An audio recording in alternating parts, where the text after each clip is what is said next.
जी दोस्तों, इस वीडियो में हम बात करते हैं सुपर ग्लोबल एरे की। जिस तरह हमने पहले एक गेट और पोस्ट के एरे के ऊपर बात करी, इसी तरह हमारे पास सुपर ग्लोबल एरे के अंदर एक सर्वर का एरे होता है।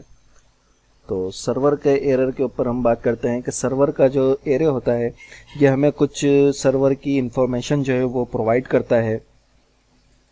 वैसे तो इस एरे के अंदर बहुत सारी इन्फॉर्मेशन होती है, लेकिन जो कि हमारे लिए इतनी ज़रूरी नहीं होती, और वो ज़रूरी भी नहीं कि वो सबके सब जो है वो हमें अवेलेबल भी हो।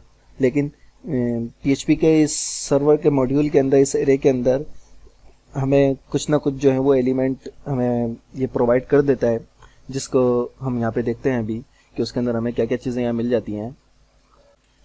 तो यहाँ पे सबसे पहले हम एक इसका देखते हैं एलिमेंट, जो कि सबसे पहले हमने इको करा और डॉलर सर्वर हमने लिया ब्रैकेट के अंदर, कोमे के अंदर, फिर हमने कीवर्ड लिखा PHP सेल्फ।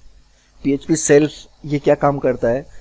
एरे ये जो है हमें करंट पेज का पाथ देता है, यानी जो जिस पेज पे भी हम मौजूद होंगे उसका जो पाथ होगा वो हमें ये रिटर्न में देगा। और ये अक्सर जो है वो फॉर्म्स वगैरह के अंदर जो है वो इस्तेमाल होता है। इसको रिफ्रेश करते हैं तो ये देखिए कि ये इसने मेरे को जो मेरा रिटर्न ये पाथ है ये इसने दे दिया है। ये लोकल होस्ट आ गया, उसके बाद PHP server array dot PHP, PHP server array dot PHP, current path इसने मेरे को यहाँ पे दे दिया है। ठीक है, उसके बाद दूसरा एक हम देख लेते हैं। हमारे पास होता है HTTP यूज़र एजेंट के नाम से, इसके अंदर एक हमारे पास इसकी प्रॉपर्टी के लिए वो होती है, इसका एक वेरिएबल होता है। हमारे पास HTTP यूज़र एजेंट के नाम से एक वेरिएबल होता है, और ये हमें क्या करता है, जो क्लाइंट होता है उसके पास जो ब्राउज़र चल रहा हो उसकी इन्फॉर्मेशन हमें प्रोवाइड करता है। ठीक, तो इसको यहाँ पे ज़रा हम देख लेते हैं कि ये हमें ये देखें, ये provide information about client browser. Save करते हैं और ये देखिए कि मेरे पास मोज़िला है 5.0 विंडो NT 10, और ये सारी इसकी पूरी डिटेल मुझे अब मेरे ब्राउज़र की यहाँ पे शो कर रहा है। ठीक है, इसके बाद हमारे पास एक और वेरिएबल होता है जो कि रिमोट एड्रेस के नाम से होता है। और रिमोट एड्रेस के नाम से जो वेरिएबल होता है ये हमें क्लाइंट की जो है वो IP प्रोवाइड करता है। सेव करते हैं, रिमोट अंडरस्कोर एड्रेस। तो ये जो मेरी IP है, क्योंकि ये अभी लोकल होस्ट है, इसलिए लोकल होस्ट पे ये 1 दे रहा है। अगर यही फाइल हमारी किसी सर्वर पे होगी तो फिर ये हमें क्लाइंट की जो है वो IP हमें देगा, हमारी अपनी IP हमें बता रहा होगा। लेकिन अभी ये चूँकि लोकल होस्ट है, तो लोकल होस्ट की वजह से हमें सिर्फ 1 यहाँ पे शो कर रहा है। इसके बाद हमारे पास एक वेरिएबल होता है रिक्वेस्ट मेथड, जो रिक्वेस्ट आती है, गेट हो या पोस्ट, तो ये वो हमें शो करता है कि रिक्वेस्ट जो है वो किस मेथड से आई है। उस रिक्वेस्ट का मेथड हमें ये शो करता है। रिक्वेस्ट मेथड, इसको सेव करते हैं। पहले सेव करके तो ये देखिए केवल है कि गेट के मेथड से आई है। अब ये इसमें तो कोई फॉर्म वगैरह नहीं है, वरना गेट हो या पोस्ट हो तो ये यहाँ पे शो करता है कि गेट से आई है या पोस्ट से आई है। ठीक है, इसके बाद हमारे पास एक होता है क्यूरी स्ट्रिंग का वेरिएबल, और ये क्यूरी स्ट्रिंग का डेटा फराहम करता है। क्यूरी स्ट्रिंग के ज़रिए जो भी डेटा आता है तो उसका डेटा ये हमें प्रोवाइड करता है। सेव करते हैं और सेव करके यहाँ पे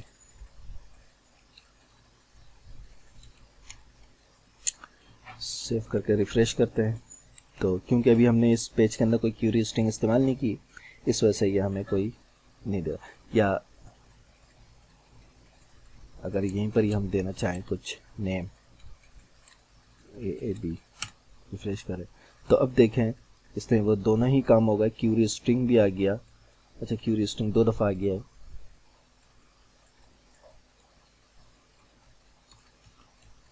सेव करते हैं और अब यहाँ पे देखिए कि मैंने यहाँ पे क्यूरी में जो डेटा दिया है वो डेटा यहाँ पे क्यूरी स्ट्रिंग में उसने मुझे यहाँ पे दे दिया है।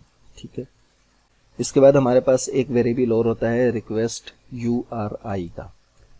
ये क्या करता है, ये हमें क्यूरी स्ट्रिंग और URL दोनों चीज़ें जो है वो प्रोवाइड करता है।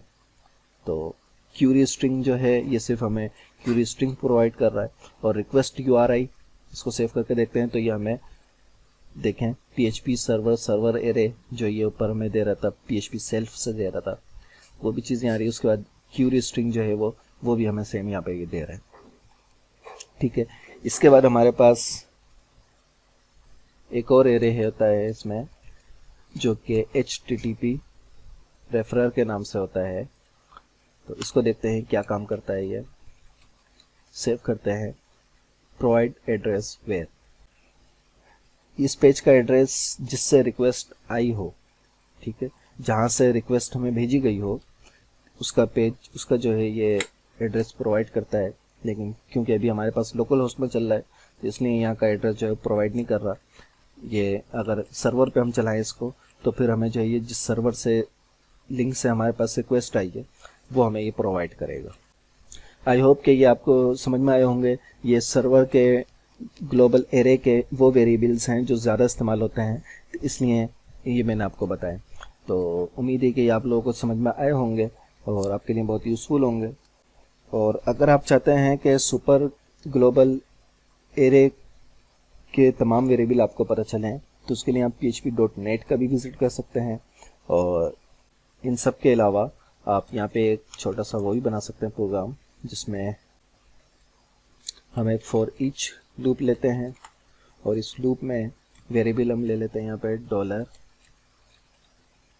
$सर्वर, ठीक है, इसको हम एज अ की और यहाँ पे वैल्यू इसकी आ गई। और उसके बाद हम यहाँ पे इको करा देते हैं, इको